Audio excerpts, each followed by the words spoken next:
Hello everyone, today I'll show you how to change the field of view in Assassin's Creed Black Flag Resynced.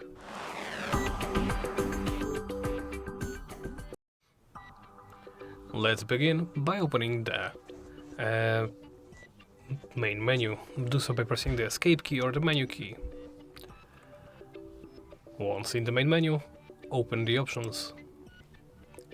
Then make sure you are in the video tab and in the display tab. As you can see, next to the top of the options list is the field of view setting. As you can see, it is currently set to 100%, the default.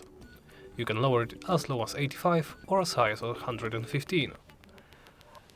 Choose for yourself your field of view, and after that simply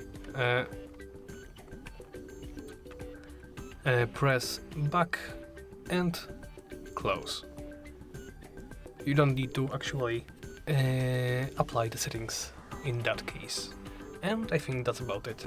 Thank you for watching, and please make sure to like, comment and subscribe.